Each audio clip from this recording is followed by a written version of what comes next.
one. Hello, welcome to the Honest War. Oh, wait, let me start recording. Okay.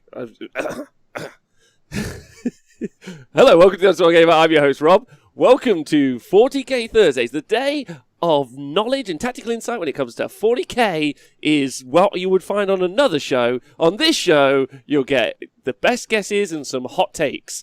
I'm joined by Nick Pert, the Necron Overlord himself. Hello, Nick. How are you?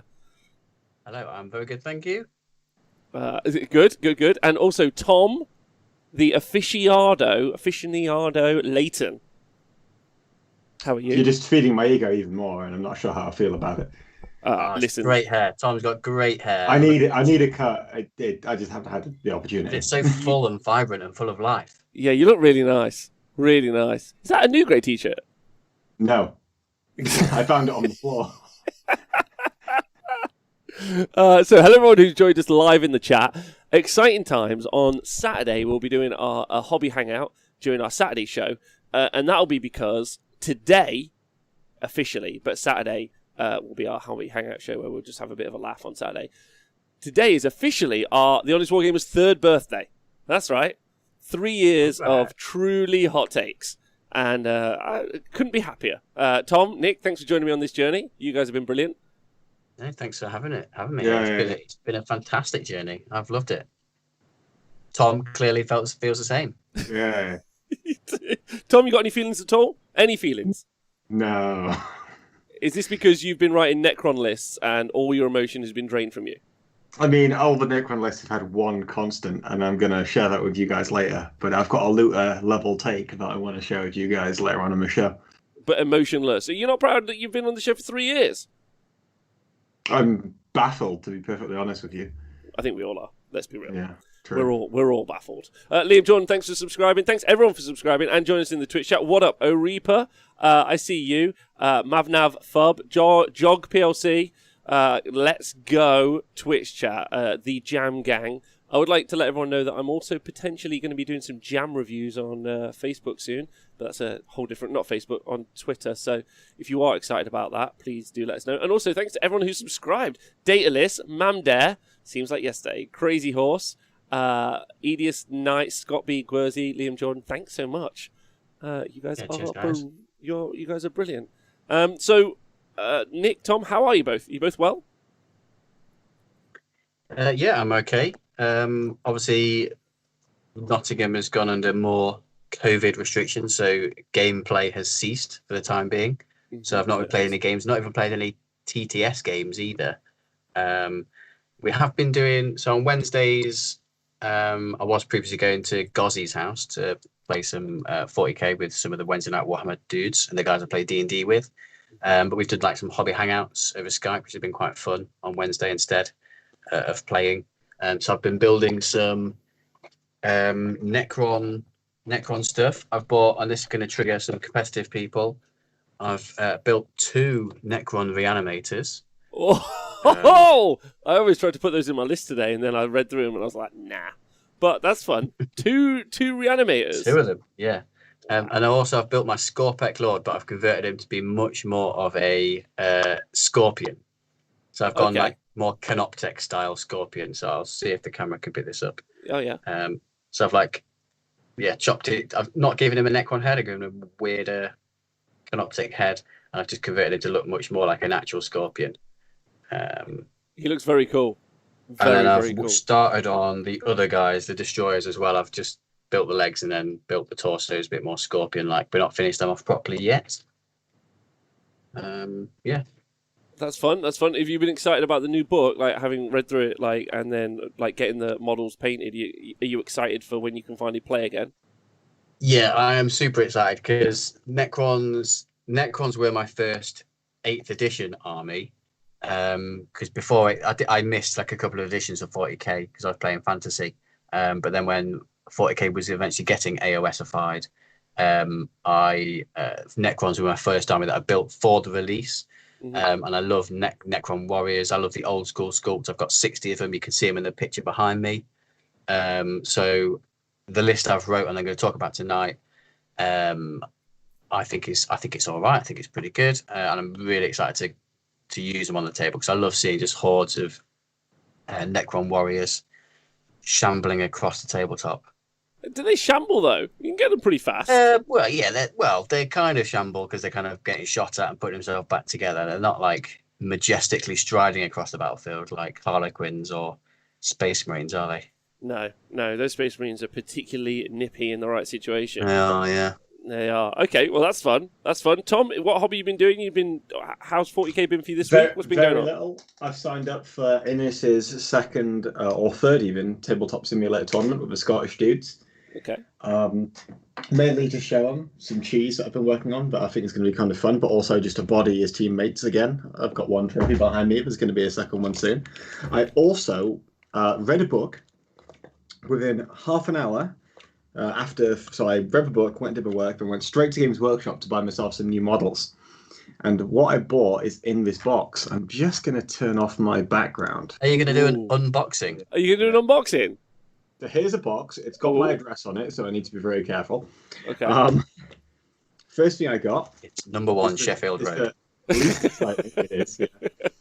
Not that you can come here though. Is this? This is a Nemesaur Zandrak. Ooh. Yep. Cabin. He is the least exciting part of this box. And in here, we've got, this is Vargard Oberon. Oh, And okay. everyone's been telling you that he's actually shitter than he was last edition, because objectively his data slate is worse. And they're right, but he is better. Okay. All right. I'm excited. I'm very excited to hear both yours and Nick's hot takes on the Necrons. Very excited. Especially as you've read the whole book now, so that's good. That's gonna prove advantageous. I thought I saw you just doing some painting. What were you painting up? Oh, a Chaos Cultist again.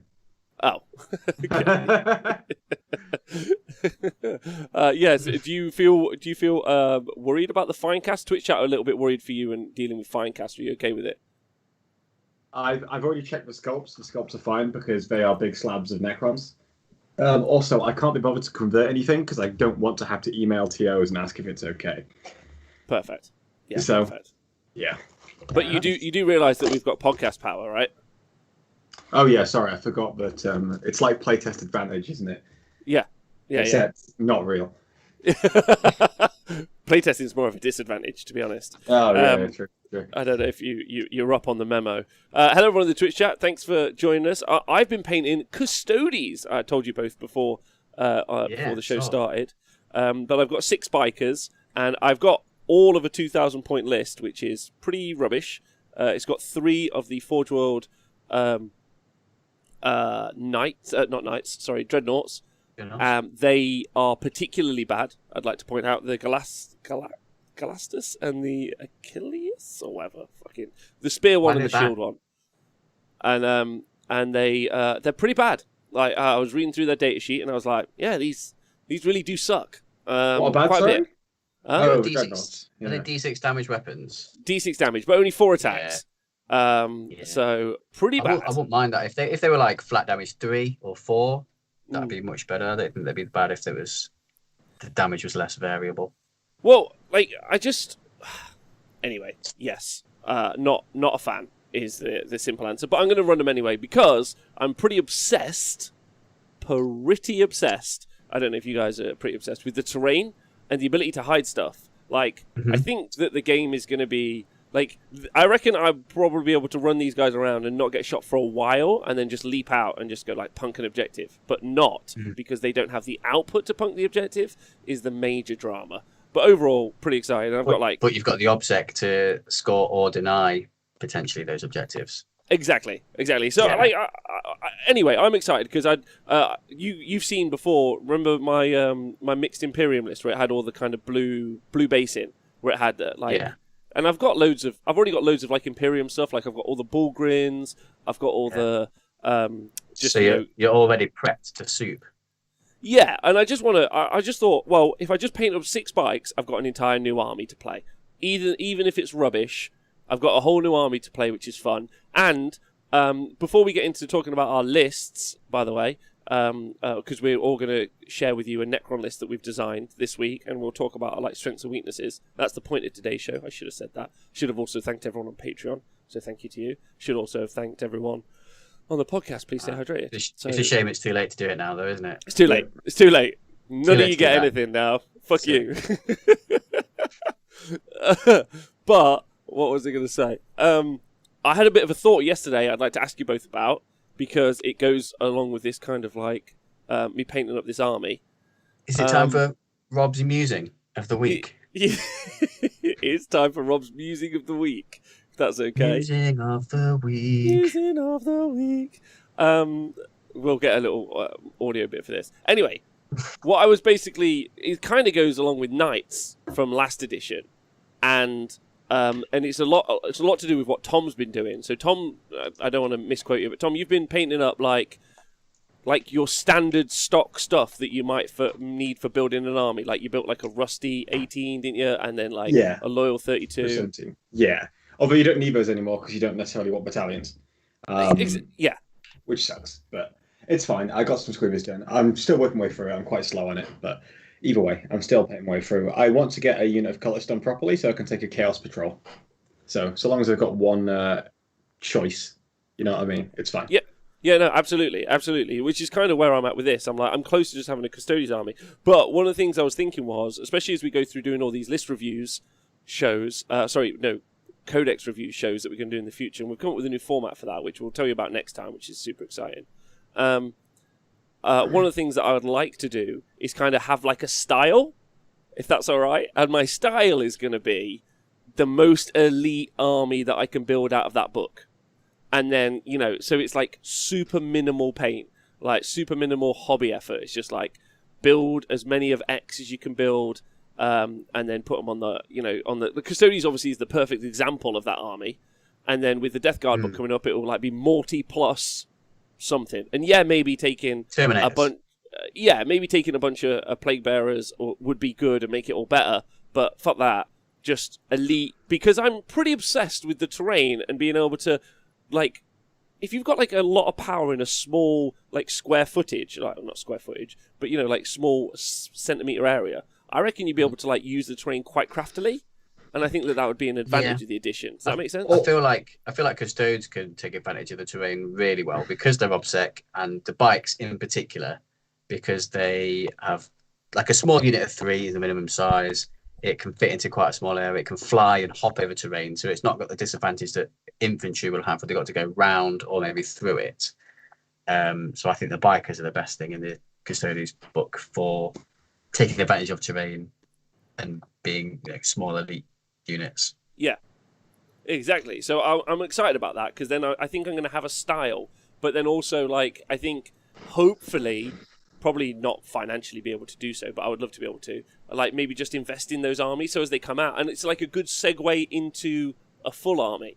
Like, does that make sense? So like if you were like with the Death Guard one, it's like, okay, cool, you need to add bunches of these things on top, let's say, to take it from the elite to kind of like a more horde based army. But I should be able to like start getting armies and playing with them, even if they're not. I think it's a good way. I think it's definitely a good way to start an army, because like I say, it's a quick way of getting a fully painted army on the table that you can get going with and start learning how the army works, what the stratagems do, and how the army generally plays, and you get more skilled at it. And then as time goes on, if you want to add more horde elements to it or smaller MSU units, you can do that, and you've already got the knowledge you've already got from playing or doing reps, as people like to say, with the army. Agreed. Yeah, no, that's the plan anyway. And I thought it'd be cool. It's a cool musing. Also, just big shout out to the Falcon 40k in the chat. He said he's just stepping in to say these lists were probably bad. But is it as bad as saying the word snooker instead of snooker? Imagine sending a Centurion list to all of the coaches in the USA and all of them thinking it's bad. Did you do that? No, Manny did, and then he smashed everybody. And didn't you said scone, right, Rob, on that show? I'm sure you did. Scone. That's how you say scone. it. Well, you said scone.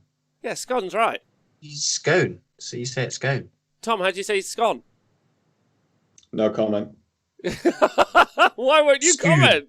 Division, okay. Unity, stop sitting on the fence, you centrist. Sorry. No. Oh, fucking snooker. These lists are going to be great. Mine is not great. Anyway, those are my musings. Got any thoughts on that, Tom? Got any thoughts? Yeah, I feel like that's a very convoluted way of explaining why you're getting a small army, because you don't want to paint more models. Yeah, that's exactly why. It's not but that's not what you said. You said, I'm going to take a small army because I think we should all have a style, and I like the style because of how terrain works. And it's like, no, Rob just doesn't want to paint very much. No, but I do honestly think that's because I've been running Ghazi. Yeah. Yeah. Like, so I've been running Ghazi and I've been running the boys, and the boys have just been like you can't hide them. It's just that they're everywhere, right? They're fucked, right? Whereas Ghazi's like, I've just been hiding him absolutely everywhere. I've been like, let's go sneak around here. Yeah, he's a right little fucking peaky blinder. He's just like, I'm around here, peek around the corner, have a little charge. In the wardrobe. Yeah, he's just having a great time. Like, he's just like, by order of the Gazgul Fracker, and he's just been chopping faces. It's been brilliant. Like, and it's really got me in the headspace, whereas like these little dreadnoughts just be like, fucking shuffling around a little corner. It's be like, right, by order of the Custodes, fucking have it, son. So I'm being serious. It's also to do with the game experience, which is why I'm having that conversation. Like, I was thinking about taking the Canoptic Spiders for Necrons in my list, and I want to take max units of 3 because I wanted to run 9 because I think it would look awesome. But I was thinking about it, and I was like, probably 2 are more hideable. Like, But also, they fit into a patrol. Yeah. No, you can take them in squads of 3. All right, yeah, there you go. Yeah. So I was like, I wanted to take 9, but then I was like, actually, probably I'd bring it down to 2 because they're more maneuverable, is what I'm trying to say. So that's where my head's at. So I don't want to paint much. You're right, but it also is to do with like the actual in-game effect. That was my musing. That's the musing section over. If everyone, I hope you found it amusing. Well, that's the. Can I tell you a small bit of Custodes Tactica, which I'm sure other people have discovered. But Please when do. we were playing a couple of weeks at Gozzy's house, my friend Rick was running his Custodes, and he had the Aquilon Terminators. And there's a Yes. stratagem which you can do on those where you split them into individual models. So in that game, what was a really good use of that stratagem is taking the secondary line breaker, because line breaker you score 4 points for every 2 if you have 2 units in your opponent's deployment zone at the end of the turn. So that was like a really nice way of getting, because you only need 1 unit to drop into the deployment zone, and then the next turn you can split, and then you're scoring line breaker, because each model is a separate unit, and because they're a single model, they're hard to take all of them out, and it's easier to hide as well behind the terrain. So that's a cool little bit of tactics that I think Rick was using in that game that I thought I'd share with you, Rob, since you're beginning your Custodes journey. Oh no, I'm not going any further. I actually think Okay. I think the Terminators look ugly AF. Like I might I love the Terminators. Oh, no way. To quote Dave Chappelle, yuck. Like, not into that at all. He's probably not the only person to say yuck. I just think when he says it, it's particularly funny. And then big shout out to all the... Go on. It's the Aloris Terminators, not Aquilon, that can do the strats. Oh, okay. Thank you. A big shout out to also everyone in the chat, by the way. They're still arguing about... Because it's a very Canadian chat today. And they are all... arguing about pronunciation. Only a North American could be arrogant enough to tell the English how to speak English. Well, the Canadians are fine. We're pro-Canadian on the show. Right. Yeah. We're pro-Canadian. Yeah. We're pro-Canadian at least. Because what's that all about? If we weren't, Oh my word! Yeah. half of the show contributors are Canadian at this stage. We are Canhammer. Yes. Yeah. Oh, I love Canhammer. He's great. All right. Shall we? But the Custodes are all. I also love Canham. Yeah, they're all Uggo apart from the Forge World stuff, which is great. I really like the fucking gun dudes. Oh, what are they called? Sagittarium dudes. Oh, the Custodes with the massive bolters. We stopped talking about Forge World, they look please. so I feel fucking cool. excluded. No, they're just Custodes with guns, Tom, but like not spears, but guns. But the spears are guns. It's an awkward one. I don't know what. Yeah, but they're just big. They're just big guns. I don't know what to say. But Custodes, they all have big guns. Right. Oh, nice shout out to Haywo in the chat. Who's brought up us getting ripped off on the telly today, which was not on the telly, on the rag machine, page. on the anti-goon hammer. That's cool. Is that produced by the butt plug makers? That's what they're now called. I'm going to Model them. Butt plug workshop. We haven't model flogged them in a while. All right, should we talk about the lists? Sure. Twitch Okay. chat. Okay. Who wants? Shall I go first? Because mine's shit. Should we let Twitch chat vote? I'm gonna go for mine's first. Okay, fuck chat. Fuck chat. Yeah. I don't want to do my list. It's shit. I don't look. Right, well, you're the one who said I'll do mine first. And then Yeah, I just don't want to do it. I'm just really embarrassed. It's just really shit. Okay. All right. Oh. All right. Anyway. We'll find some nice things to say about it. Don't worry. So basically. Like that. There are no nice things to say about chat. Basically, okay, so remember when I did the really fun one? Can we just all remember back to the time I did the really fun list with all the Mutileth Vortex pieces before the Rule of Three? Yeah. And that was a great list show. Let's I remember think that was the best list you've ever written. Yeah, let's remember that Rob did a good one time, and this is not my day. I already know this going You're in. so self-conscious. Just give us a This list. is an interview that I'm failing. I just want you to know that, and I'm all right with it. Okay, so. want to read it. So I make everyone upset. That's a good start. Yeah, Don't look at me. And I get a pre-game move. Don't look at me. I don't want to do anything. Okay, and then I This take. is great content for podcast listeners, by the way. Right, so I take a battalion. Yeah. Oh dear, that's a bad start. Obviously. Wait, and then, but also a spearhead detachment. Da, da, da, da. Right, okay. All right, okay. I'll be serious for a second. I've got a Catacomb Command Barge. Right. Great choice. Thank you so much. Who's my warlord, and you can pick whatever you want on him. This is just my suggestion. Whatever you want. I would suggest Enduring Will. Yeah, I'm going for that. We're having that. Right. And then. What's that one do again? What? -1 damage. There you go. Mm-hmm. Right. And then I have got. I need to get his name right. Illuminator Caesarius. Caesarius. Yeah. Okay. All right. So he's Illuminor important. Caesarius, yeah. Illuminor Caesarius. Let me get the data sheet, which I am not using the 40k app for, because Good it's choice. really hard to find. Mine's going to be the quick one. I want everyone to know this. Anyway, so he's a cool dude, but most importantly, he's got living metal and he's got command protocols. Blah blah blah. He's a dynastic agent though, so he's not going to get the command barge is going to unlock me having the fucking cool shit, the protocols. But the reason he's being taken is because of the atomic energy manipulator. Okay? Yeah. Do you know what that does? No idea.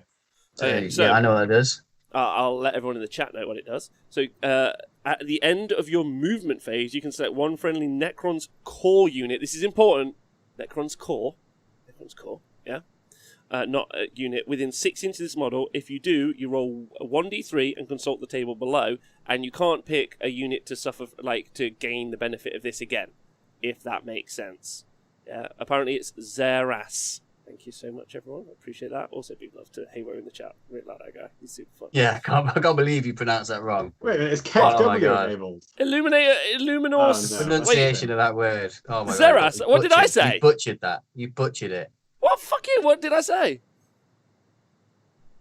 You said illuminate. You said illuminator for a start. Have we talked? Have we talked about how difficult it is to write lists without Battlescribe? Yeah, it's a nightmare. I always rang Right. you both and we're like, let's just not do the show. It's just Don't not. let him change topic, Nikos. Just Yeah. let him do his. Right, I'm crappy gonna go list. through the list quick so you guys don't get triggered. Anyway, so you roll a d3, so you pick a unit that's a core unit, right?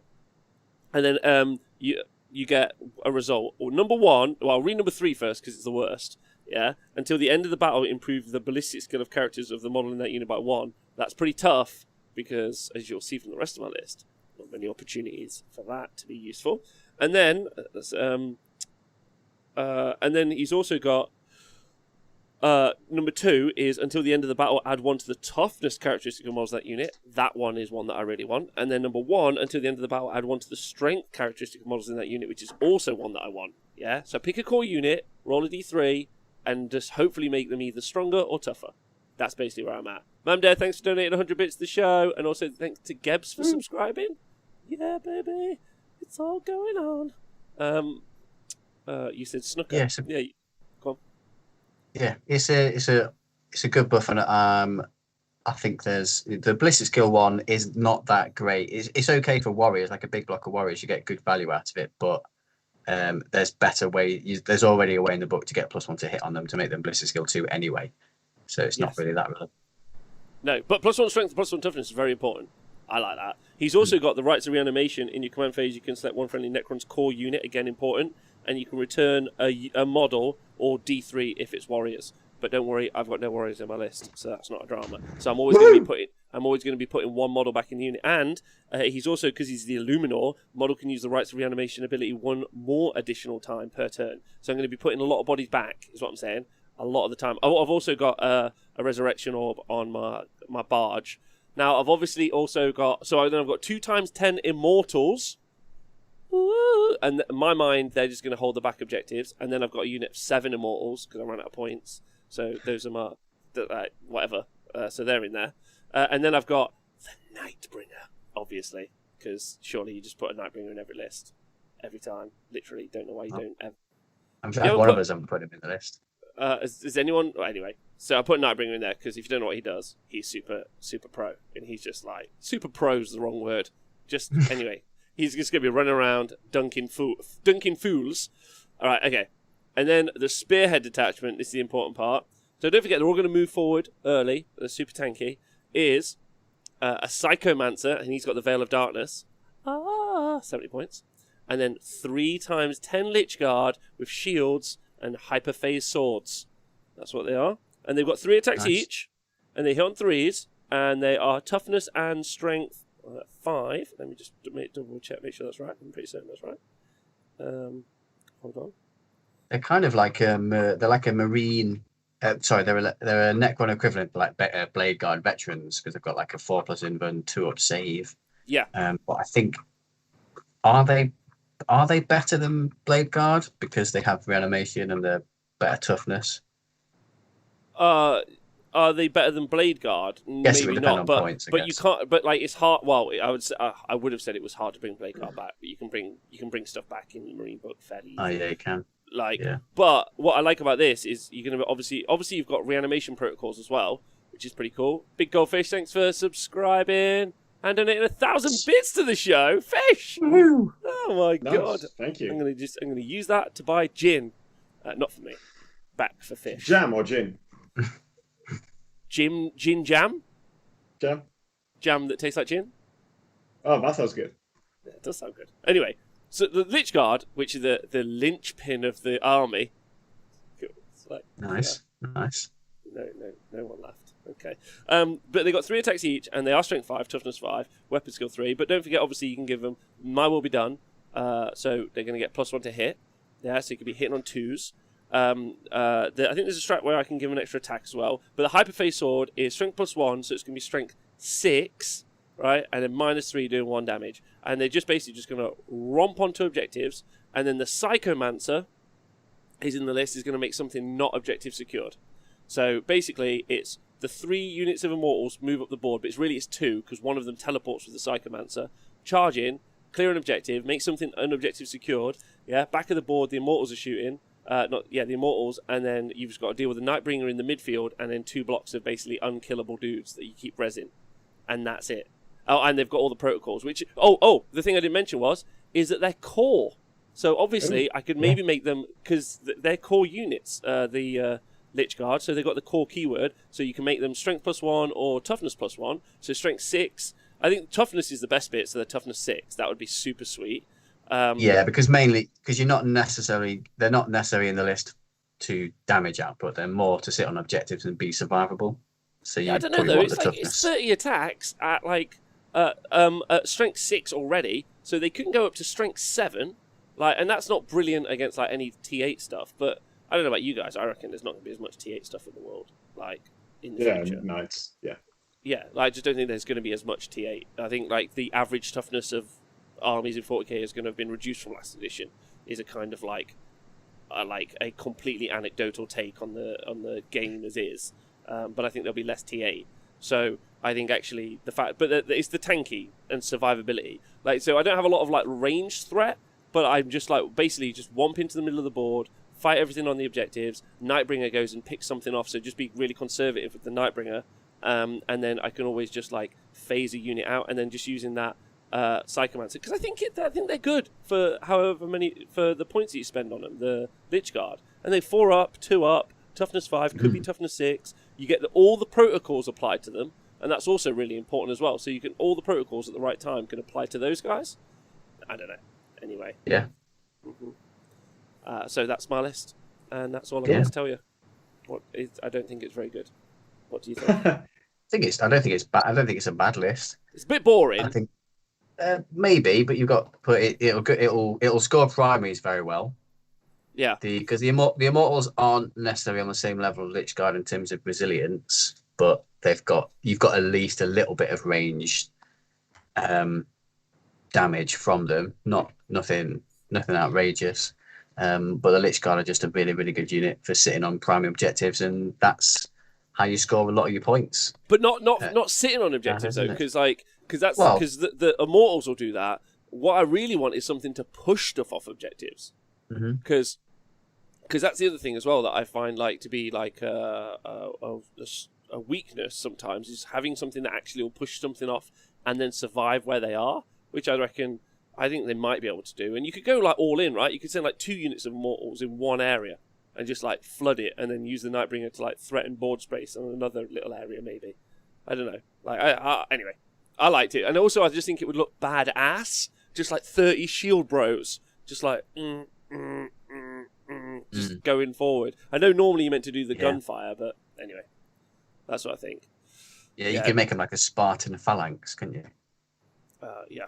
Did anyone use the app to write lists? No. Tom, what do you think? About your list? Yeah. I don't think warriors live necessarily long enough if you're using them to shoot things. But that's about it. I've got no warriors. No warriors. What's a big brick? What was the immortals? Sorry. Yeah. Yeah. I mean, immortals are just cheap though. That's the thing though, right? So what I've done in my list is rather than go for battalion, I think that's a mistake. I think you go for 2 patrols instead, because it basically gives you the same thing, but with an extra slot in each of your fast attack, elite, and heavy support choices without you having to buy the troops. Yeah, I see what you mean. Okay. All right, well, that's my list. Twitch chat, let me know how I did. I don't think I'm very proud of it, to be honest. I tried to do a list that was... I tried to do this with multiple Catans, then I tried to do multiple Spiders, and then I was like, I'm just going to go all in. And it's because all this stuff that I wanted was all located in the elite slot. I just wanted that. And then I do want to do a list with Tomb Blades, though. I think that would be really fun. But like, I thought it needed to be a bit cleverer, so I went for a really dumb list that would just be fun to run around with.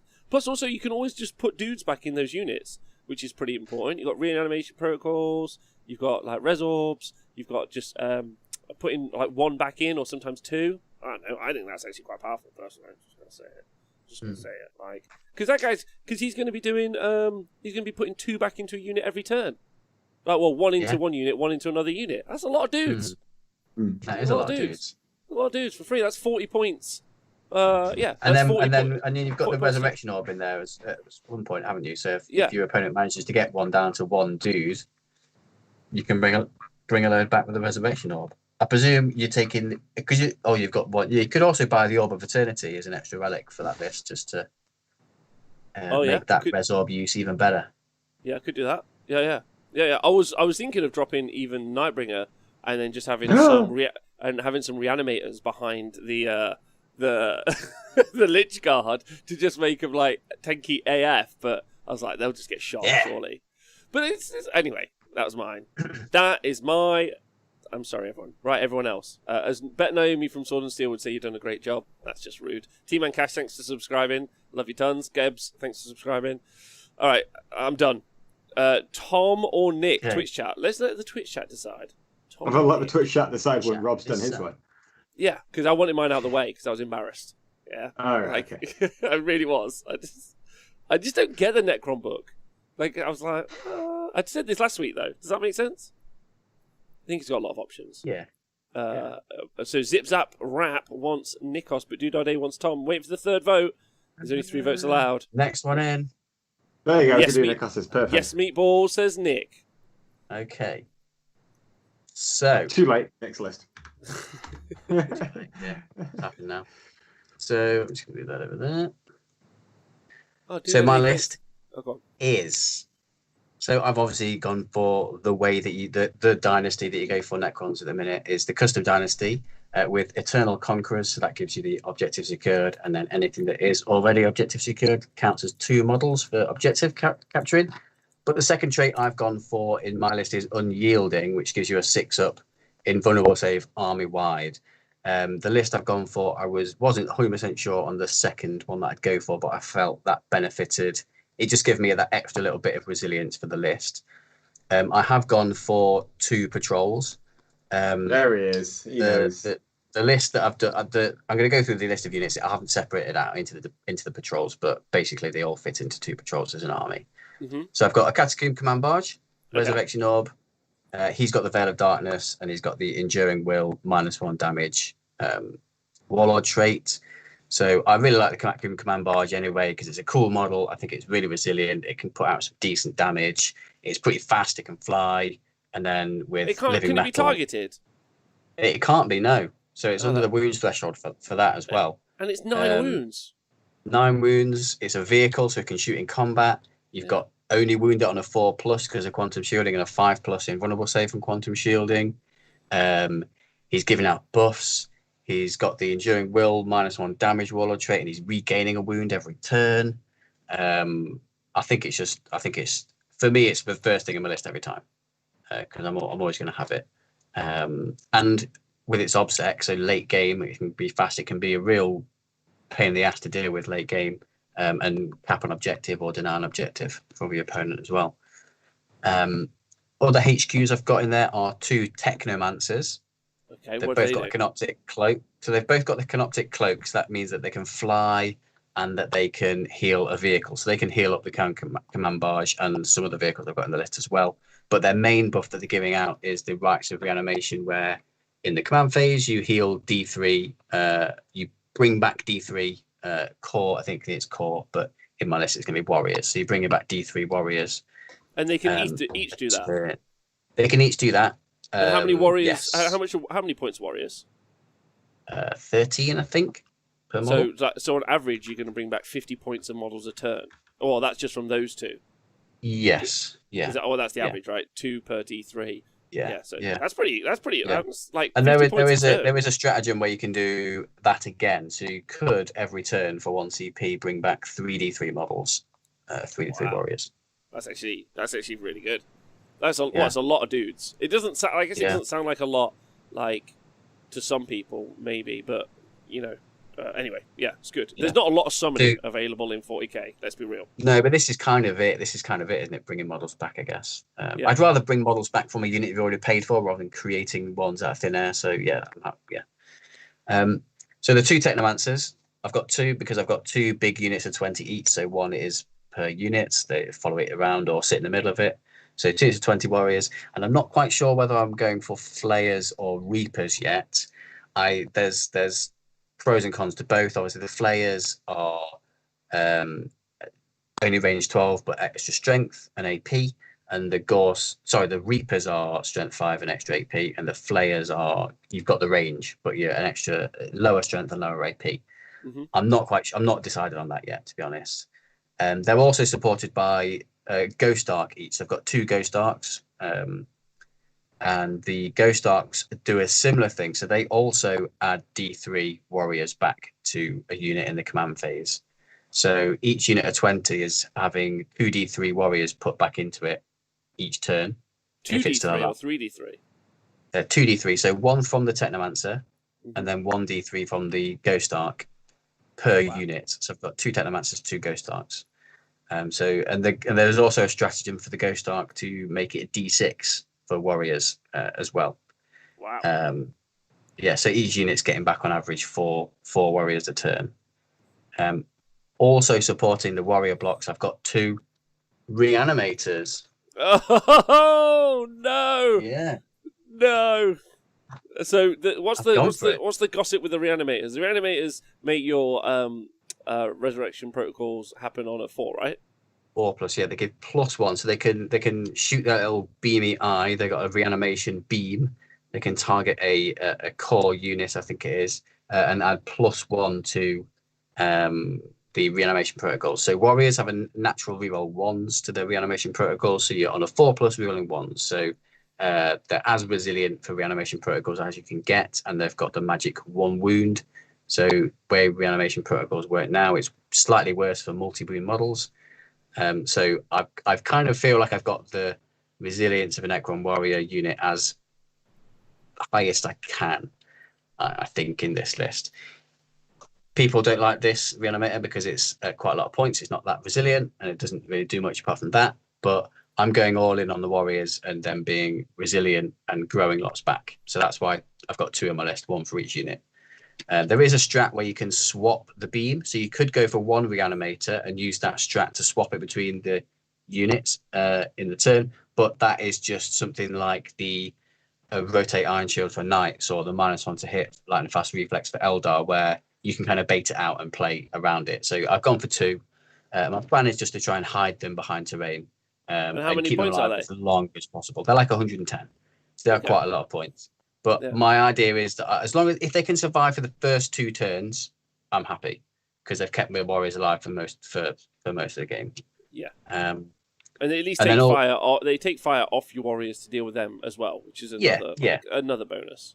Yeah, and I've got a couple of Technomancers round who can heal them D3 extra as well. They've got living metal and they can have a D3 heal on them as well. So even if you don't kill it, if you get down to 1 wound or 2 wounds, they can easily go back up to maybe full wounds if you don't finish it off. Also in the list, I've got 3 units of Tomb Blades with Ghost Blasters. They're just, because they're obsec, they can go and cap objectives and be annoying. They can also screen out areas of the board, do some aggressive blocking. And I've given them Ghost Blasters over the Tesla just because I wanted a bit more punch in their shooting rather than the anti-horde. I wanted the AP. And then I have gone for a Catan Shard, but I've not gone for the Nightbringer. I've gone for the Deceiver. What? Yeah. Why? So quite a lot of people have said, they don't like the Deceiver, but I actually really like the Deceiver. So an advantage that he has over the other Catan shards is that he has dimensional translocation, sorry. So he can deep strike. So with the Nightbringer and the other ones, you put them on the board, your opponent can, if they see it early enough in deployment, kind of avoid it or put something that can kill it directly against it. Whereas with the Deceiver, you can deep strike it in, so you can put it where is best for you on the board to bully units or to score an objective or to apply mortal wounds where you want it to, and it obviously keeps it alive in your turn 1. So that's an advantage over the others that I think it's got. It's still reasonably choppy in combat, nowhere near as the Nightbringer, but it's got one advantage over the Nightbringer. It has it's flat 3 damage rather than the variable D6 damage of the Nightbringer. Yeah, but the Nightbringer you get saves, right? No, Nightbringer you don't get saves. You ignore all save. Yeah, that's true. I'm just clutching at straws with the damage on that, but he's not in there because he's a fighty monster. He does, he's got decent mortal wounds output because his Catan power is like a leadership roll off. So you roll a d6, add your leadership together and compare it, and if you beat them, you do mortal wounds over the amount. The Deceiver's leadership 10, so he's averaging a 13 or a 14. And so leadership 10 is the highest you can get leadership. So he's going to do some mortal wounds to units or characters, and then you can pick another one of the Catan powers. They're all pretty good. Nikos, just to add in there, when you were talking about the combat with the Deceiver and ignoring all saves, you can still do that with a stratagem, right? There's a stratagem called Entropic Strike where you can turn off someone's invulnerable saves. So that's a good point. So you can't ignore the damage saves like the Nightbringer can, but you can ignore the invuln saves, which is pretty solid. That is actually really good. So you can deep strike it, then still ignore the saves. Yeah. Wow. Yeah, definitely. Okay, that's actually. But then it's also got misdirection, a special rule, so it's -1 to hit. So it's also a little bit more resilient from range firepower than the rest of them. And it's obviously got the Necrodermis 4+ invuln save and only max 3 wounds per phase. So it's going to take some time to bring down or be impossible for some people, depending on what you're going up against. But then one of its best rules is Grand Illusion. So I do have an FAQ query for you guys afterwards in the chat, see what everyone thinks. But basically, at the start of the first battle round, but before the first turn begins, you can select 3 Necron units, remove them from the battlefield, and then set them up as you would for deployment, or put them into strategic reserves. So I think that's really good, particularly this style of list that I'm going for, because I've got the 2 big blocks, and it's mainly sort of a defensive blocking list where I want to go and be somewhere and sit on the objectives and cap primaries and score things that way. Yeah. So use the Deceiver to knowing who's going to go first, either myself or my opponent. I can remove those big blocks or deploy. I can deploy them. It doesn't matter where I deploy them because I know I'm going to get to move them. You might as well do it aggressively, right? Yeah. So I deploy aggressively and then. Yeah, exactly. So I think it just gives you such a massive advantage in the first turn in the deployment phase and the first turn phase, where you can either, if you're going second, you can redeploy them defensively, hiding behind terrain, or you can redeploy them aggressively to get onto the objectives or to kill something. And particularly combining it with the Circumstance of Awakening, where you get the 6-inch pre-game move from the Relentless Expansionist trait. because that also happens in the first battle round before first turn begins. So you can redeploy units and then move them 6. So you could you can really get a really big advantage in terms of board control and movement in the first turn with the Deceiver. So my FAQ query is: can you use Grand Illusion if the Deceiver is deep striking? Oh. So if the Deceiver isn't on the board, does he need to be on the board? I don't think he does. I don't think he does from the reading of the rule, because the rule says nothing about him being on the board or redeploying him. It just says at the start of the first battle round, you can select up to 3 friendly Necron units. No, there did, or there was, and I can't remember which game system, whether it was for fucking. There was a 40k. There was definitely a 40k thing because someone was you had to be on the board, right? Yeah, it was about Vect specifically, and you did have to be on the board. But I don't know if that's carried over into 9th, and I haven't read enough to know, so I'm passing on that one. Pass also. There was and there normally is, like, not that he's in a transport. If you've got an ability and you're in a transport, are you considered on the board and you can't use I don't think so, no. Yeah, if you're in a transport, you can't. So I think it's going to be treated the same, personally. Yeah. Sorry, everyone, about our internet, by the way. I think it's been a bit ropey, so I apologise a lot about that. There's nothing to be done, but I'll try and fix it. And then Dick in the chat has also pointed out that the Deceiver's -1 to hit also works in combat, so he's not only slightly more resilient in shooting, it's also in combat as well. You get the -1 to hit, which is pretty good. No, abilities only work for models on the table, Alandrell says, and I do trust Alandrell. Like, he normally keeps he keeps track. So but the deep strike also -1 to hit on the Deceiver in combat, right? Yes, yeah. So I'm a big fan of the Deceiver. I think it's pretty good. I thought we'd see more warriors in your list, if I was honest. But instead of going for more warriors, you decided to buff the warriors you have. Yeah. I've gone all in on the buffs on the warriors. I've got 2 units of 20, but they're getting 2d3 each back a turn. They're getting extra reanimation. They're getting +1 to hit. All sorts of buffs on those ones. Yeah. Okay. All right. Yeah. It's pretty good. What does everyone think of Nick's list? I mean, someone in the chat, I can't remember who it was like, I'm not listening.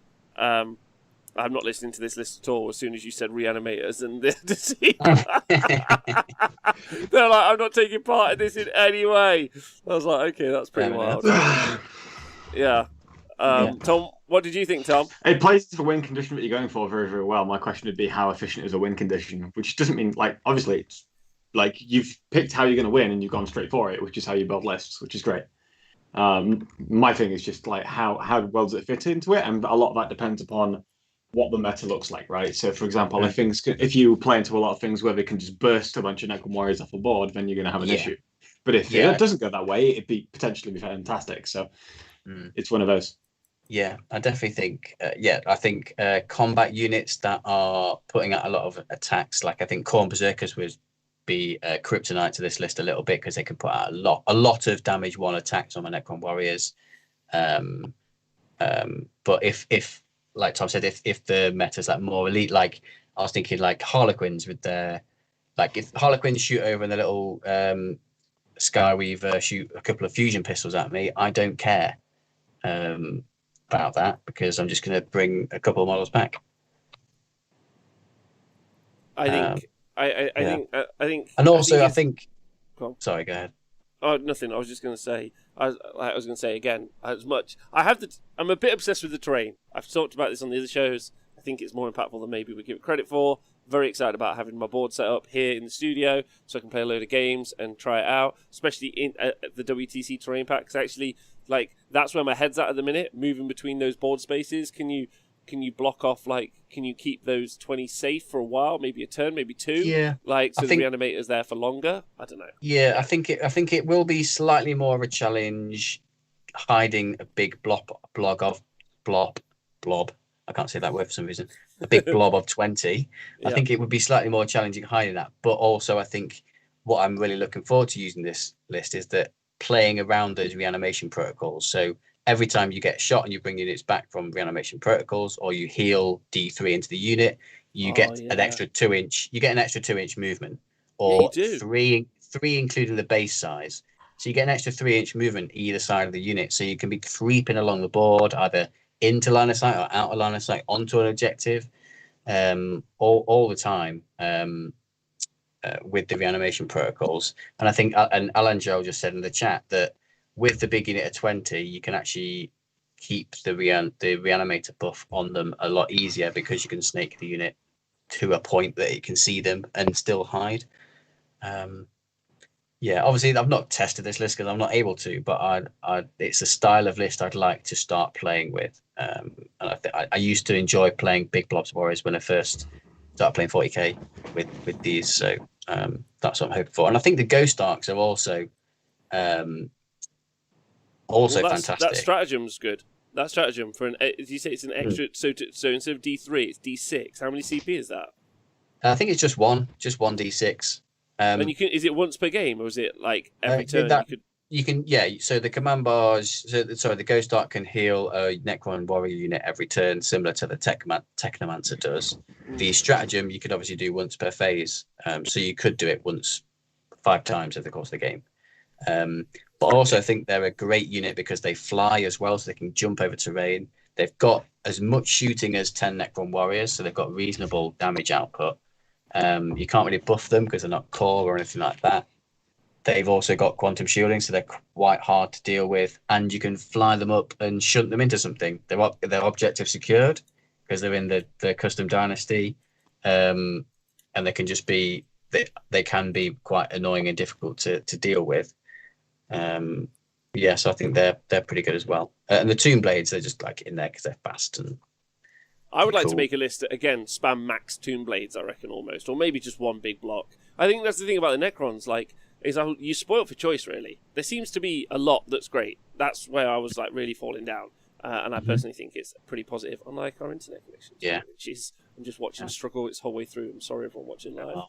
Well done, Nick. Great work. I've got a couple. I've got more things to say about my list, if that's okay. I would love to hear One weakness of the list is I don't think the list is super built to like previous list to do secondaries that well. I think it's really good on the primaries, but I don't think the secondaries are that strong. I think Raised Banners is quite good for it. Yeah. Maybe the Purge the Vermin Necron one it's okay for. But it's not. I mean, it's okay for engaging on fronts, but it's not ideal because you've only got the units of Tomb Blades, but there's only 3 of them, so one of them's going to die at some point. One of the combo that I'd like to finish on that I spotted for warriors. So I think my list in general does lack particularly long range damage, but it's the only real damage dealer I've got that's decent and reliable is the Deceiver. But for the warriors in particular, there's 2 little stratagems you can use on the warriors, but you can actually use on immortals as well. So one is disintegration capacitors, so Gauss weapons, 6s to wound, auto wound. Okay. Is that right? That can't be right. 6s to wound, auto wound. I think it might be 6s to hit, auto wound. 6s to hit, I think, is the one. Sorry, let me just find that one. And also, so the other one, so disintegrating capacitors.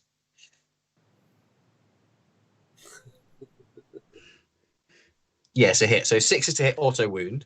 But then the other one is relentless onslaught, where 6s to hit score an additional hit. So if you got 20 warriors, that's 40 shots with whatever weapon within range 12. 6s to hit, auto wound, and then also score an extra hit as well. That's quite a nice little combo.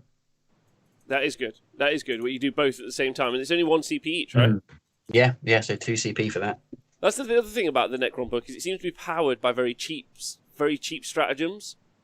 I feel that's the way that they're going to go with most of the codexes now. I feel like there's a lot of the stratagems are going to be more tailored to certain units, so they're going to be more limited in their scope to certain units rather than broad sweeping keywords, and they're going to be slightly less impactful but cheaper. So you're going to be doing lots of little stratagems rather than a few big ones, I think.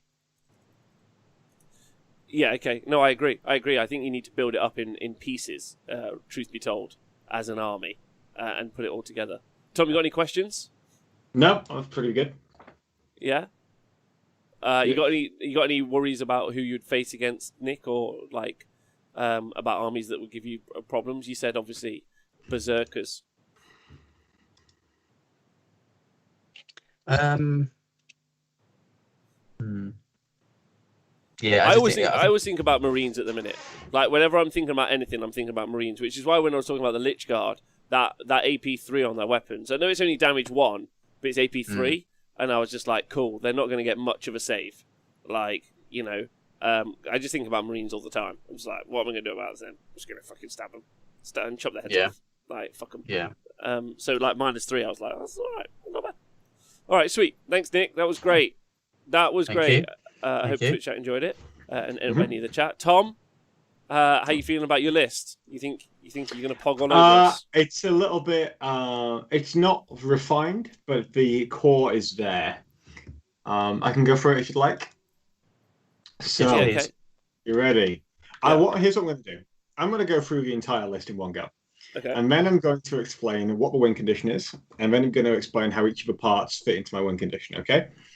And there's going to be some spice in here, but if I didn't give my spicy opinions in case I might be wrong, then I would never say anything like cool or interesting, right? So spicy opinions in here, be warned. I could be wrong, but I think I'm right, which is why I'm going to say it. Okay. But yeah, your mileage may vary. So first attachment I have is a patrol, which is a patrol, eh? It is a patrol, yeah. Okay. It's a Soundtech patrol, which is the one that allows you to reroll morales and it gives you extra rapid fire range. And in there, I have a Nemesaur Zandrek, who is my warlord with Eternal Madness as the warlord trait, because I couldn't be bothered to buy an actual overlord, so he has to be my warlord. Fair. And that allows me to reroll to win in melee. And then I've also got Vargard Oberon in there as well. Ooh. And then that also has in it a squad of 20 Necron warriors, okay? We've then got a second patrol detachment, and that one is not Soundtech. This one is a custom detachment with Eternal Conquerors and Relentlessly Expansionist. So that is OBSEC for everything in there, and I get to move 6 inches before the start of the first battle round, okay? Yep. And in there, I have a Chronomancer with Veil of Darkness. I have a squad of 5 Immortals with Ghost Blasters. I have a Nightbringer. I have 2 Crypto Thralls and 2 squads of 5 Canoptic Wraiths. Okay. And then in my final detachment, it's a third patrol, and it's also the custom detachment. Yeah. And that is a Chronomancer, again. Right. 5 Immortals with Ghost Blasters, 2 more Crypto Thralls, 5 more Scorpec Destroyers, 5 Wraiths, and then a squad of 3 Scarab Swarms. And that puts me on the nose at 2,000 points.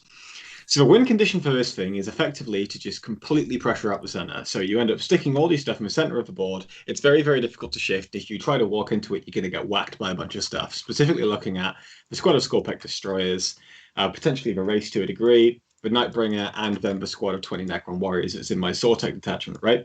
Yeah. So in here, you've got a lot of Toughness 5. You've got a lot of durability. You've got a lot of stuff that can jump out over the terrain and charge you. So it makes it very, very difficult. You can't just walk into the center of the board because you're going to get hit by a lot of stuff. Which is why I feel comfortable dynasty mixing. Because the protocols are nice because they're buffs. Buffs are fine. But they're not free because they come with an opportunity cost, and that opportunity cost is that you can't mix detachments. And here, I feel like it's worth me mixing detachments. So I will give up those protocols for the opportunity to take this Soundtech detachment. Now, there's a couple of reasons why I like this Soundtech detachment. Firstly, I really like the Necron Warriors specifically in this. And the reason why is because it gives you an extra bit of punch to push people off the center of the board. If you take that out, you end up taking, maybe I take another patrol detachment with some more Scorpec Destroyers and some more Crypto Thralls and some more of that kind of stuff, right? So that would be quite nice, but it doesn't really... You're already strong in that area, and making you stronger in that doesn't mean that you're going to beat more things, right? It just means that anything that can beat you, just you got an issue with it, right?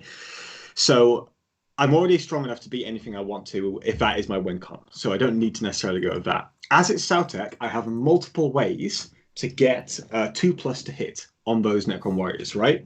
And I'm also rapid firing at 18-inch range, which is kind of nice. So basically able to jump out, 18-inch range with those. You then have a lot of buffs that go on the Necron Warriors, but they're all aggressive buffs rather than defensive buffs, right? And so I just to comment on the on Asri's comment as well. So I might need to wind back a bit and go for explain why I'm doing patrols. So because I'm doing patrols, I need 3 troops choices and 3 HQs, right? And then I get access to 6 fast attack slots, 6 elite slots, and 6 heavy support slots, right?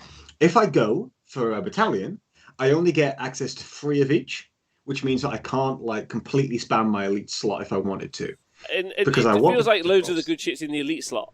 Exactly, right? Now, I haven't actually packed it, but the reason why I've done it this way is because I can split the detachments up, but I also don't have to buy that 3rd squad of Immortals. Because if I was going battalion, I need 3 troops choices now. So I'd rather tank the CP hit than tank the 85 points hit. Because at the end of the day, when you check this, right, I could do the battalion and then I'm on 12 CP, or I could do this and now I'm on 8.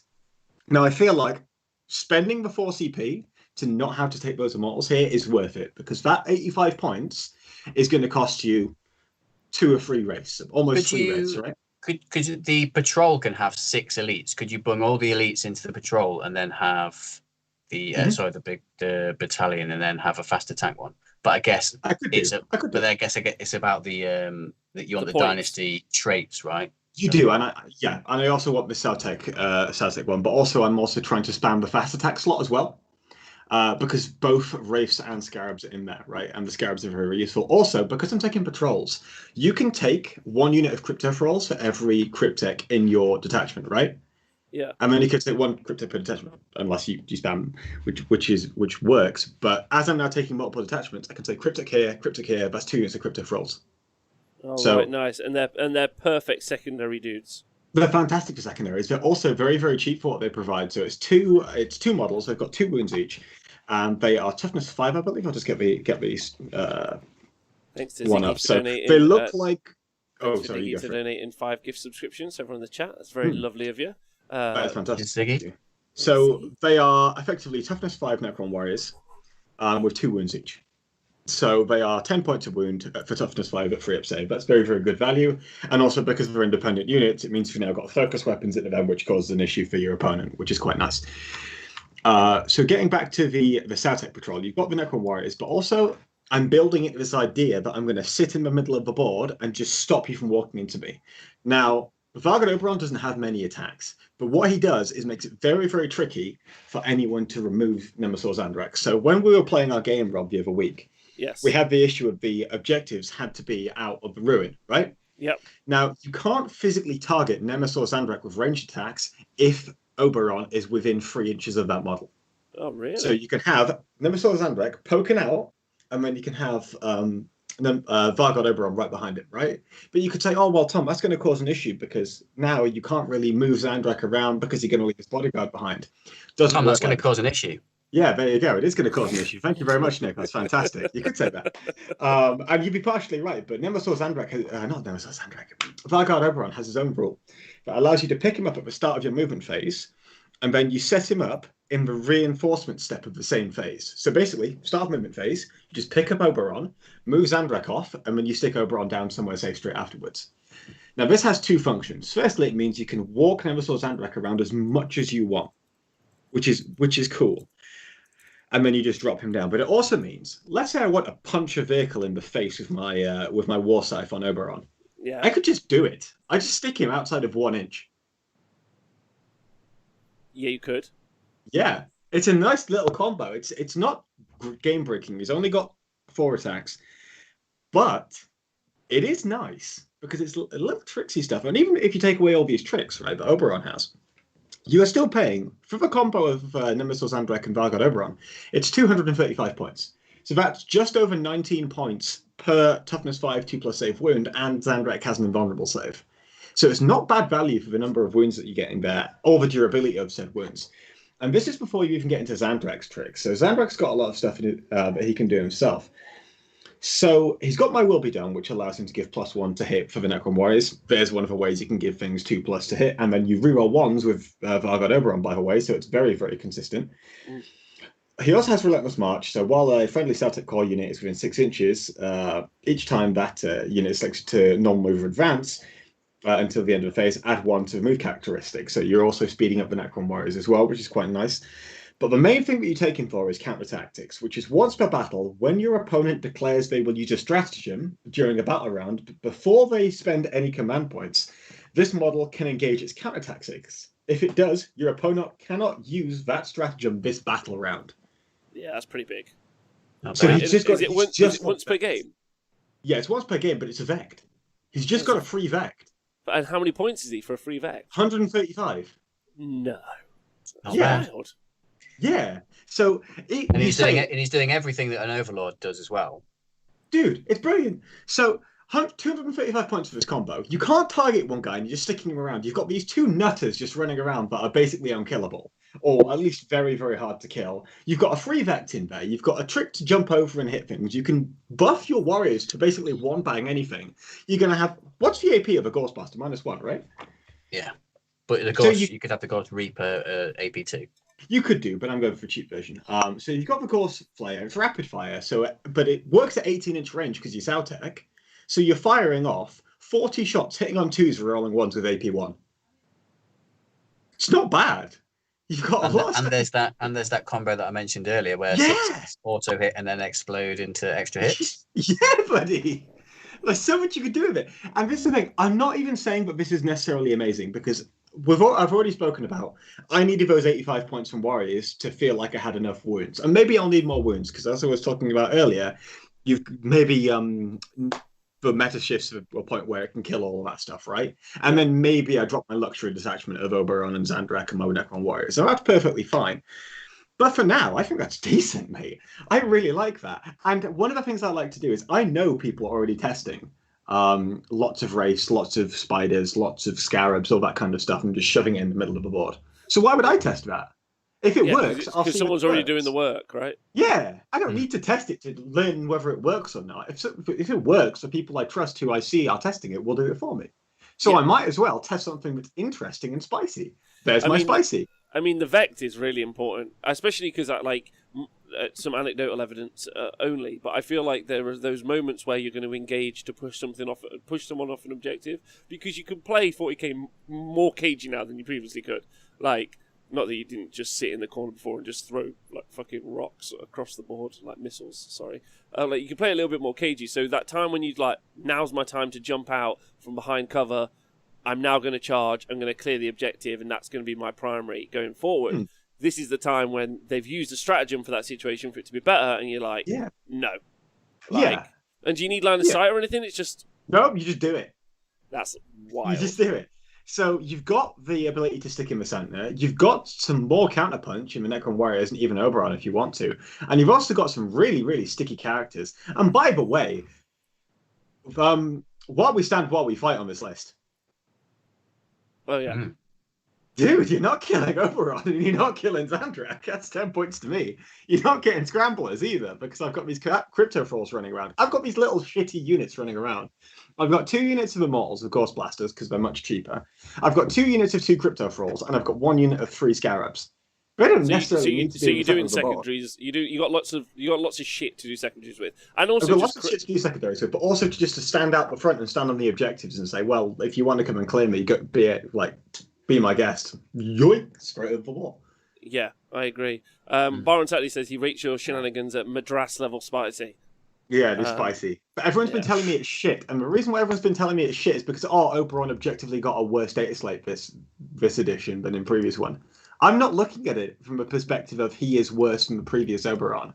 I'm looking at it from a perspective of this guy could do some work in this edition. I don't care how he used to be. Well, the game is...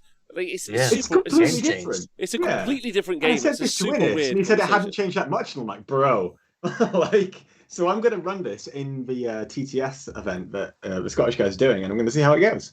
Oh, that's fantastic. Because I think this could be really good. It might blow up in my face, and I'll embarrass myself because I've just gone to 10-20 minute rant about how I think Oberon and Zandrak are like the shit. But hey, it would be worth the adventure. Yeah, and if I genuinely think that, even if it blows up in my face, should I not say that because I might be wrong? Oh no, you should just imagine how insecure you'd have to be. Yeah. Like I still maintain I was right about the looters. I never said the looters individually as a unit were awful. I said the builds around the looters were awful, and what did they win? Fucking nothing. Which is exactly what I said about like when we talked about this before. All Hell Goonhammer. We talked about their like kind of first takes after Night when Night dropped, and they were talking about the custom whatever the terrible weapon that I hated from Orcs, which everyone loved.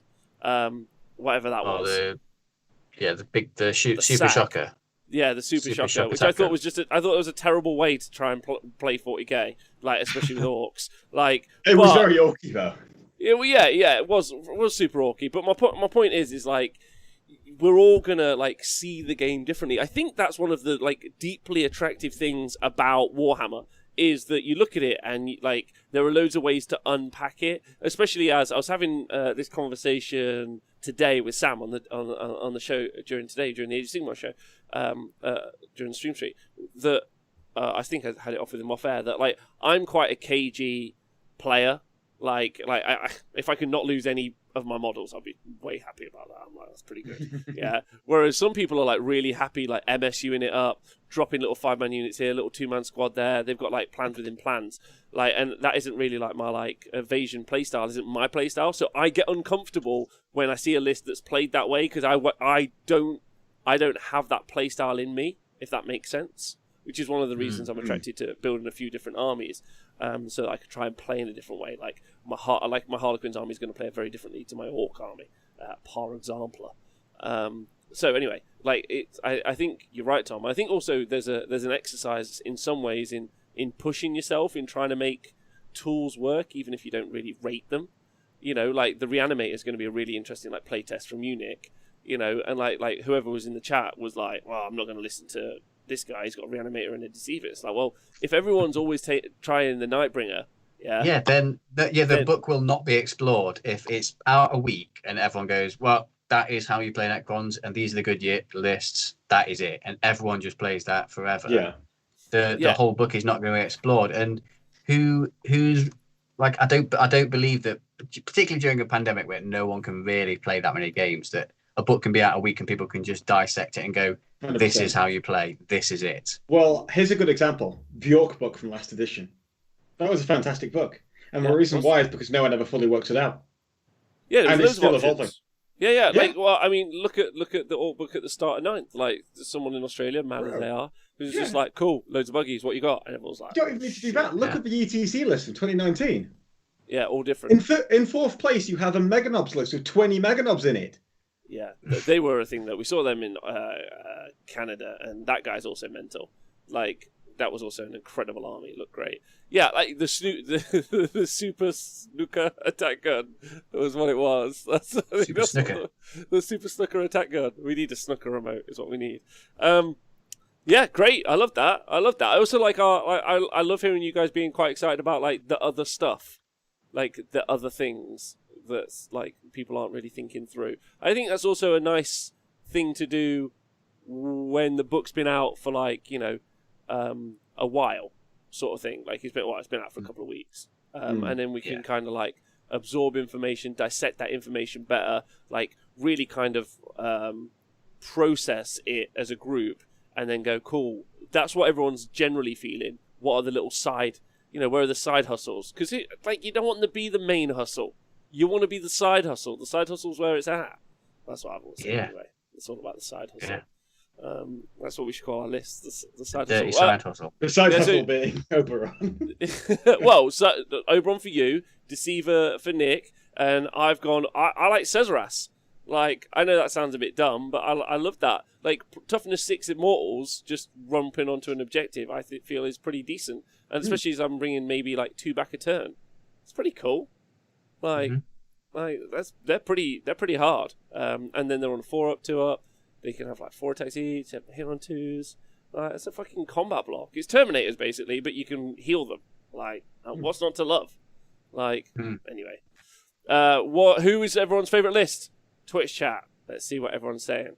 I would be really interested to see how Reanimators go with 6-inch game move. It will allow you to position them far better in and out of line of sight blocking. Yeah, exactly. Yeah. I think that's a Bar good on Saturday point, asks, where are the terrain layouts that Rob has been musing? The terrain layouts you can find on the WTC website. So World Team Championship, not championships, which is a different website. Just don't spend $1,000 on that kind of board. Holy shit. Oh, no, yeah. I mean, that's some news. no. That's some news. Oh, Do you want to talk? dear. Should we talk about that? Yeah, very quickly. Yeah, go for it. So I got an email in my inbox from Big Bear 3D, which I now realise is Fruity. an affiliate of. It's not a gay website as much as I thought it would be. When I see the words Big Bear appear in my inbox, I'm like, all right, okay. But it was the John Lennon Champions table. Now, I like John's fine, and I know this isn't his fault, but someone has used his name to market a board. It's pretty funny. But the board did look super cool. The board did look cool. You see that, mate? I'm looking at the L's in the centre, and they are the thickest things I've ever seen. So it's meant to be inspired by the WTC terrain standard, right? Yeah. They're charging $1,000 for it, mate. You can get the same thing from Ishik. I don't know. 90 euros. You can get a table's worth of terrain from TT Combat, which is pretty decent, for 70 quid. Yeah. And it looks almost as good as that terrain. It's not quite as much terrain, I don't believe. No, you don't. I think there's a couple of pieces. You would need a few more pieces to I think there's 8 or 10 bits of terrain in that set. But that's pretty good for 70 quid. It's like they describe it as designed in coordination with the Art of War veteran and Iron Halo champion, John Lennon. What that means is John has sent them to the WTC rules pack, and they have made a thing and slapped his name on it. I mean, John Lennon endorses this table. Like, it does look good. That's all I'm going to say. Like, I'm never going to spend $1,000 on it, but it looks cool. It looks cool. Let's be real. It's the grand thing, and poor John getting lobbed under the bus into this horrendously priced table, which is just funny. It's just funny. It's just one of those, isn't it, mate? Glorious. We've had still some not as bad feedback as trying to deploy in Ares, by the way. Still not as bad as trying to deploy in Ares, by the way. Yeah, we're not. So that's actually something. That's actually something I'd like to bring up, but like in a side thing. So I want to see what everyone else is saying in the chat, which was. Tom's is the most interesting list, but I think Nikos wins more. Not a lot of love for Rob in there. I'm too delayed to play Tom's, but it sounds spicy. I would lean towards Boomer Rob's list for the straight ahead approach. Thank you. That's my current name today. Last week I was Ricky Bobby. This week I'm Boomer Bob. Who knows what I'll be next week? Tune in to find out. That's my new. I was hoping you'd use my Necron names that I gave us all. Oh yeah, I'm sorry. The spicy Twitter drama took over my mind. Yeah. Wait, spicy Twitter drama? I was mostly proud with Tom's name, so I'll let the Twitch chat know Tom's name. So Tom's Necron name that I assigned him was Katom Shard of the Looter Deceiver. True. Yeah. And I said, I never deceived anyone. Dino says you can see that me and Tom are Necron noobs. That's completely fair. Pete the Wargamer. Oh, it's really nice. Pete the Wargamer. Look at it is... with a fresh perspective and actually have a good idea, and like just taking the narratives from a previous book and assuming that the new one is the same. You know, when I see people are like, "Oh, this weapon was good in 7th edition," I'm like, "Shut up! Like, why are you bringing that up?" Anyway, doesn't matter. But also, it's really nice. Pete the Wargamer keeps tuning in. He should come on the stream one day. I'm going to drop him a message. I've got to go with Nikos because it's not afraid to check out stuff everyone has written off, and I want to see what Warriors can do. I think that's. Can we just talk about the fact that the book is cool? The book seems to have lots of options. I am kind of proud of that comment because he's like Frothy Cat is not saying, but is saying that Oberon has not been written off. So there you go, perfect. I like that. Can I just say that the guys who like my list, like fucking fist bump. I know what you're about. We're just like, listen, we're going to put some boys on the board. We're going to walk forward. What you got? We got one scary fella, and we're just going to fucking go for it. Yeah, finger guns all day. It's cheap, 350 quid unpainted. Oh no. Oh wait, is it 350 quid unpainted? Yeah, but still 350 quid. And then shipping for a massive ton of 3D printed plastic. Yeah, that's going to be weighty, isn't it? I prefer MDF terrain. I don't know. Like, so I'm building some terrain for the venue. Nick built some amazing terrain. Maybe nearly 2 years ago now. Amazing, super sweet terrain. On a budget, and again, like Nick's a La Master. I'm very much looking forward to having some sweet ass terrain. So the last thing I'd like to bring up is some Facebook drama, but I'm gonna sideball it a little bit because I'd like to talk about the positive. I like to end the show if that is okay with you guys. So there was on Facebook, as is, random posts by random people, but there was a video put up of a young man who was having some problems.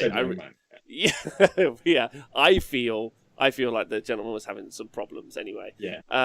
And it was one of those classic situations where someone was reading out some rules, like he was reading out some rules. He was like, oh, "I can do this, whatever. No one can say nothing against me." And the comments were pretty much like, some of them were like mean, some of them were like just meme-y, like just doing memes and taking the piss. But what I really loved, and this is really, really, really, really important, that initial post got a load of, and I'm sorry I'm not being very specific because what I don't want to do is direct anyone to the gentleman, specifically because what I'm about to say next is it's quite clear that the gentleman is like suffering, like and the 40k forum or Facebook page that we're talking about, is where like he was like, you know, basically having a meltdown and posting all this stuff out, you know, so pretty much me every like 3 days on Twitter. And like, but what was nice, what was super, super, super nice was after 4 or 5 hours of everyone taking the piss, a whole bunch of guys were like, do you know what? This guy might be really suffering and we should dial it back. And I'm not just talking about like your average, like pretty nice guy anyway. I'm talking about the saltiest miners you could ever find, yeah, who live in a town full of salt, whose entire joy is taking the piss out of people, are like, look, confirm, yeah, we probably should be nicer people about this thing. And actually, I found that like super uplifting. That's been one of the most uplifting things like I've seen in the past couple of days. I was like, that's really, really, really nice because we're all really emotionally invested in gaming. Like, otherwise we wouldn't invest so much time. Like, it would be super weird if you, like, hobbied all day and spent $1,000 on an army or whatever you thought you did, and somene's like, are you emotionally invested? Like, nah, fuck. Not bothered at all. Doesn't remotely bother me. So that's super weird, right? But, I don't know. Tom, I know you're privy to this. Tommy, Nicky, you privy to this kind of, like, story I'm telling right now, or not at all? No, I haven't seen anything. Okay, I'm sorry not to catch you up. But basically, someone did a video, fucking banged on online, just made a mug of himself, and then it kind of, the conversation changed, which I actually think was really, really positive. Tom, you got any thoughts on it? No, I've been too busy. I haven't really been paying. I just saw some stuff, like some notifications, and I was like, okay, all right. Well, yeah. the positive right, news, the positive news is that actually the group of adult men decided to be really positive and reinforcing, and I think that we should all be really uplifted by that. And I think most of the time in real life, that tends to happen much quicker than, you know, like on the internet. The internet, you can be just a cesspool of negativity. People dumping on other people because they're just anonymous, or well, sometimes anonymous. It's like getting more road rage in a car because you're in the car, you're not really with that person. But yeah, it's nice that they did eventually recognise that someone might be struggling, and that's why they might be lashing out and actually show a bit of kindness, I guess. So it's nice. I thought it was super nice. I think it was, and I think it's a nice place to end the show. That, like, especially now, like with COVID, like, you know, we're here trying to be excited about these armies we can't play. Like, me and Nick currently can't even see each other. We're not that far away. I'm in a studio with like several tables we could play Warhammer on. We just can't. You can meet by the big tree. By the big tree? Yeah. You can meet by the big tree. The tree. Do you guys want to meet by the big tree later about 1 a.m? I don't think I'm allowed to. I think you guys can have that. Are you not allowed to join our tree zone? No. Oh. Our treeable. No. Okay. Well, I'll check the guidelines and see what I'm allowed to do.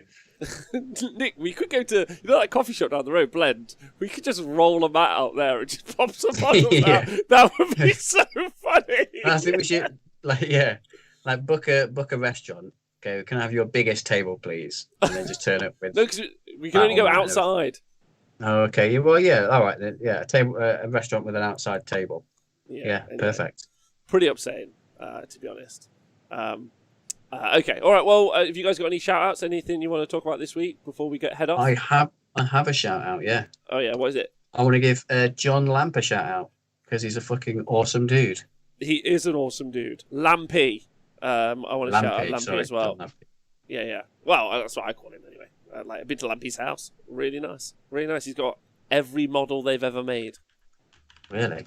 Yeah. He's got his own Warhammer World museum in his house. Wow. Every fucking model. Tom, you got anyone to shout out? No. Tom, come on. One There's got to be tiny someone piece of you like. enthusiasm from you today. Just something, babe. I just got enthusiastic for Vargard Oberon. You can have that. Enjoy.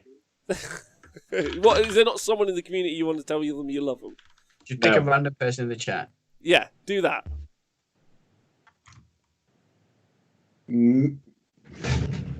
Medieval. I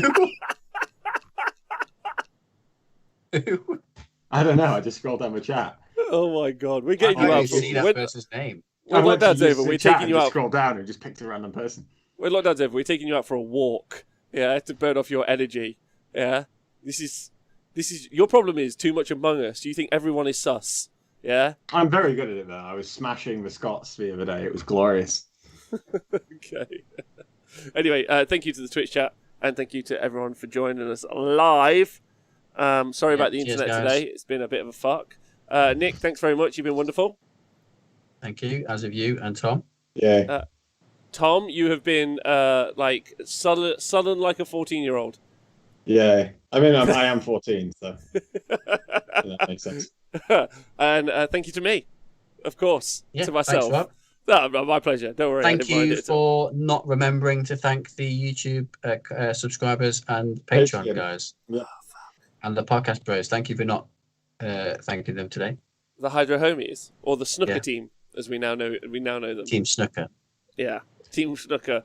Yeah, you guys are all good. Thanks for joining us live. You guys have been brilliant. Don't forget to join us again tomorrow. Don't forget to join us on Saturday for our birthday bash. Birthday party. Can I just take a moment to thank Nick and Tom and also everyone else who's been on the Honest Wargamer and supported us at any point over the past 3 years. It's been deeply appreciated, and I just want to thank you tons. So we'll see you guys soon, and have a nice day. Bye. Bye.